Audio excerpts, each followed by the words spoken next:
Look, it was only going to be so long before we're all like, Caitlin Clark's got to be back. You know, she better get back soon because out of sight, out of mind. The WNBA just faced its worst nightmare. For weeks, the explosive momentum, the record-breaking numbers all vanished, replaced by a chilling silence that screamed one thing: vulnerability. This wasn't a dip, it was a catastrophic collapse that exposed the league's most guarded secret. Now, with her shocking return, we're about to witness an undeniable truth about the league's desperate reliance. This isn't just a game, it's a historical showdown, and once you see it, there's no turning back. Oh wow, as is not good. The earliest, most undeniable signs of this dramatic shift emerged not on the court, but in the brutal, glaring reality of market economics. Ticket prices. Almost overnight, the astonishing, once-in-a-lifetime premiums of hundreds of dollars paid just to glimpse a phenomenon evaporated. Seats for the very games that were previously untouchable plummeted to single digits. This wasn't a mere dip, it was a financial earthquake, shaking the very foundation of newfound fan engagement and exposing a shocking fragility. Families who had planned entire trips, saved diligently, and traveled distances for what they believed was a generational experience suddenly found their investments rendered nearly worthless. The immediate fallout saw furious fans canceling plans, demanding refunds for journeys specifically crafted around a glimpse of the league's burgeoning star. I can personally confirm the pronounced change in interest in Fever games without Clark. A week ago, I bought 4 tickets on StubHub to take my sports-playing nieces to the Fever Mystics game in Baltimore. The tickets in the same row are now less than half of what I paid. But arguably more shocking and certainly more alienating than the price collapse itself was the response from certain WNBA figures, members of the old guard who seemed to recoil at the very idea of new fans expressing understandable frustration. Their dismissive, almost contemptuous directive for fans to grow up was a stunning display of arrogance aimed directly at the very people who were, for the first time in decades, injecting unprecedented cash and attention into the league. Imagine paying top dollar for a sold-out concert only to be told the headliner won't perform, and when you ask for your money back, the promoters tell you to grow up. This wasn't just a misstep, it was an active, almost self-sabotaging rejection of the engine finally driving their growth. The league was bleeding financially, but the real devastation was about to manifest in the very lifeblood of any modern sports league: its audience. There was one quote in one of the front office sports articles: "It's unclear whether the teams will provide any compensation for fans who bought tickets to their games." And I was like, what? Grow up. Beyond the plummeting ticket sales, another often overlooked metric paints an even starker picture of vanishing interest: sports betting. This isn't just about casual fan engagement, it's about where hardened gamblers and serious money managers decide to place their high-stakes wagers. The drastic, unprecedented 50% drop in betting interest on Fever games without the Star Guard was not just a statistic, it was a direct, irrefutable sign of where genuine, high-stakes fan investment truly lay. It exposed a brutal truth: without the individual star power, the perceived value and excitement of the games plummeted in the eyes of those willing to put their money on the line. Injuries are a part of it. Again, I get it. It sucks. If you bought a ticket to see somebody and they're hurt, I get it. That is like a big bummer. But no, you would never say that about men's sports. If LeBron was out, or Steph Curry or the big names were out for a couple weeks, they would never be like, oh, we're going to reimburse you guys. Sorry about that. Now you're just not taking the WNBA as a business. You're not seeing it as a business. So I'm like, yeah, she's hurt. It sucks. And the league will continue to go on. This financial withdrawal isn't a new phenomenon for the league. For decades, the WNBA has largely operated under the significant financial umbrella of the NBA, essentially reliant on handouts, struggling to carve out its own sustainable economic model. But then, a force arrived, bringing with her not just fans, but the league's first real, undeniable path to self-sufficiency. She was the league's only ticket out of Povertyville, a chance to stand on its own 2 feet, generating its own revenue streams from unprecedented interest. The paradox is chilling. Faced with this golden opportunity, the league and its established figures seem to engage in an inexplicable, almost self-sabotaging failure to protect, nurture, and build around the singular force finally driving its unprecedented growth. Instead of fueling the engine, they seem to be actively trying to slow it down. And if the money wasn't flowing into the betting markets, the most critical currency, eyeballs, was disappearing at an even more alarming rate. Here comes Clark in transition. Clark, pull up 3. You bet!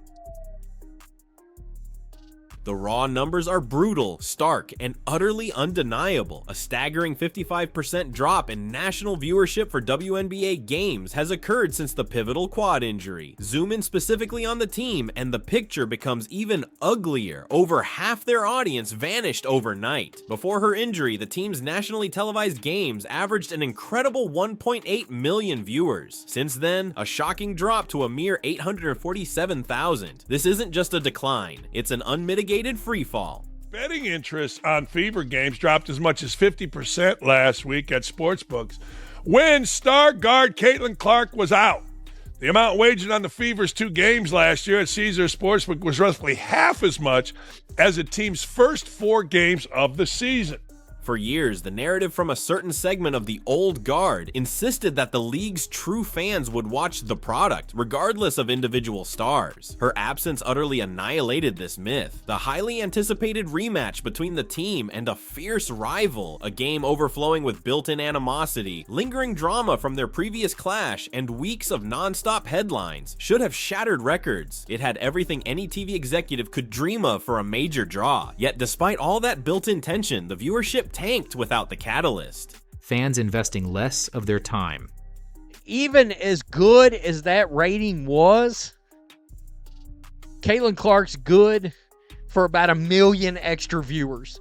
Her presence alone consistently guaranteed an extra 1 million viewers, according to Nielsen ratings. She doesn't just play the game, she elevates everyone on the court, drawing in casual fans, mainstream media, and massive sponsorship dollars, even for exhibition games. She is a magnetic field, pulling in an audience that frankly wasn't there before. The potential for that highly anticipated rematch to have soared to unprecedented heights with her on the court was immense, but instead, it became a stark, painful reminder of what happens when the singular, indispensable catalyst is removed.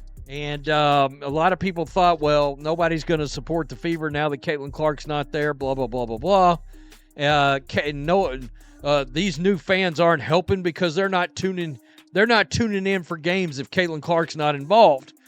Horseshit. That officially dispels that myth. While the league's undisputed draw was busy setting unprecedented viewership records and bringing mainstream attention, another supposed star, often positioned as a rival, was, perhaps unwittingly, actively causing a different kind of damage to the league's burgeoning image. This player has become a lightning rod for criticism, with her on-court struggles becoming viral memes that expose a jarring gap between relentless media hype and actual performance. The gaslighting narrative surrounding her is palpable. Cases like a major sports network hyping an uncontested layup as making it look easy, or the baffling decision to award her a prestigious Sportswoman of the Year honor 3 consecutive times over genuine multi-MVP champions like Aja Wilson, have created a pervasive sense of public confusion and disbelief. People online were genuinely baffled, questioning the criteria and the motivations behind such selections. Angel Reese is actually an embarrassment for women's basketball. She is so unskilled. There are so many laughable videos. She's become a meme and a punchline, and people keep trying to run her out there like she's the best and the brightest. At some point, enough is going to be enough, and you think these girls would wise up and be like, this woman's actually a problem for us. She diminishes the game. Caitlin Clark elevates the game. This continuous, almost desperate media push to elevate this player to superstar status, despite clear fundamental flaws in her game, is generating what can only be described as negative yards for the league. Every time she misses a routine shot, it goes viral. Every time a media outlet overhypes a basic play, fans call it out, exposing the disconnect. While this might generate social media buzz, it's unequivocally not translating into ticket sales or viewership anywhere near the levels commanded by the league's true draw. If anything, it detracts, leaving casual fans feeling misled and ultimately diminishing the perceived quality of the game itself. The uncomfortable truth is that while the league needs more stars, manufactured celebrity without substance only breeds skepticism, hurting not just the individual player who would likely benefit from less spotlight and more time to develop, but the entire product. Yesterday afternoon, BET announced that they were honoring Angel Reese with their Sportswoman of the Year award. The announcement itself was enough to cause confusion, but the confusion was magnified when people realized it was the 3rd consecutive year that Angel Reese was given this award. And the issues extended beyond individual players. They ran deep within the very team the league's new sensation was supposed to galvanize. Even with her on the court, the team's performance often felt like a step backward, a stark contrast to the exhilarating college pace that captivated millions. The biggest complaint was consistent, a slow, stagnant, almost lethargic style of play that fundamentally contradicts the Stars' blistering tempo and dynamic, transition-focused game. This isn't just about individual performance, it's about a strategic misfire. Wow, the Indiana Fever are just not fun to watch without Caitlin Clark. They have played with no speed whatsoever. This is a team that Stephanie White took the Indiana Pacers and tried to turn them into the 04 Detroit Pistons. This raises tough, uncomfortable questions for the head coach and the team's front office. Was this roster truly built to support the Stars' unique strengths, or was it inadvertently designed to stifle them? The strategy of surrounding her with experienced veterans, intended to provide stability, arguably introduced a slower pace, forcing her to adapt to others rather than allowing her to elevate the entire team with her natural, electrifying flow. The very elements that made her college team so thrilling, the run and gun, the relentless pace, the drive to the basket, were inexplicably absent. This isn't just an Indiana problem, it's a systemic problem for the entire league. If the WNBA's most exciting young star is trapped in an unwatchable system, it's not just a threat to the team's prospects, but to the entire league's newfound momentum. This compounding crisis had profound, almost catastrophic implications, especially with the most critical negotiations in league history fast approaching. And the strategy that the front office took in Indiana was to bring in a lot of vets, to put all this talent around Caitlin Clark.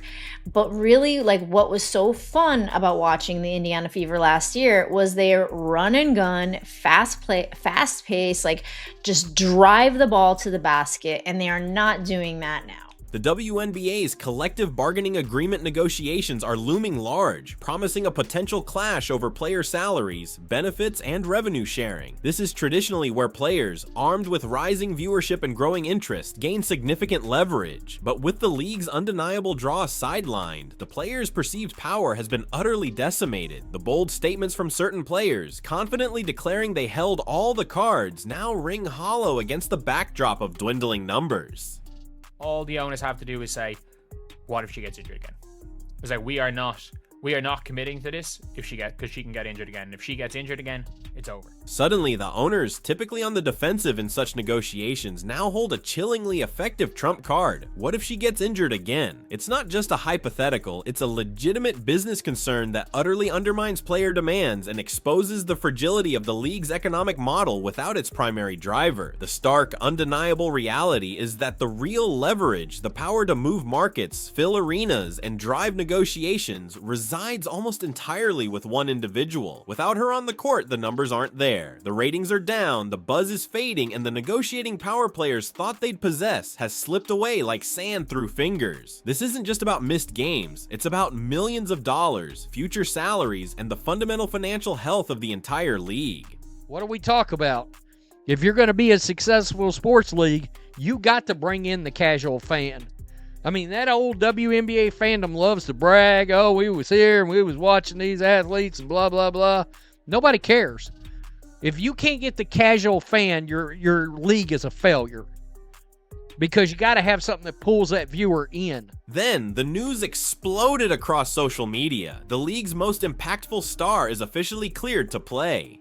A collective sigh of relief, immediately followed by a surge of electrifying anticipation, swept through the sports world. Her return isn't just a comeback, it's a perfectly orchestrated statement. She steps back onto the court against the very team she last faced in that record-shattering 3.3 million viewer game. The very game that marked the peak of the league's viewership before the dramatic decline. This is the ultimate stage for an undeniable historic contrast, a chance to show the WNBA and the world what this team and this league is truly capable of when its magnetic north is aligned. We changed a little bit of what we did on offense when I was out, just certain actions that we had to be more intentional in, just because, we didn't play out of pick and roll as much, because that's what I like to do. And some of my teammates, that's not their best strength. They have other strengths, so playing to those strengths more. It's not merely a healthier player returning, it's the promise of a more cohesive, more confident team, hopefully unshackled from the stagnant play that plagued them. Expect a return to the fast-paced, electric style of basketball that fans fell in love with, the kind that transforms an entire team. This is the moment where even the most stubborn critics, the old guard dissenters, and the media attempting to gaslight the audience will be forced to confront the raw, undeniable truth. This player is not just a star, she is the indispensable engine, the catalyst, the entire demand driver for this league. Will this pivotal moment finally force the WNBA to truly understand and protect its most valuable asset? Or will the harsh lessons learned during her absence be quickly forgotten? The future of women's basketball, and indeed its very financial viability, starts now.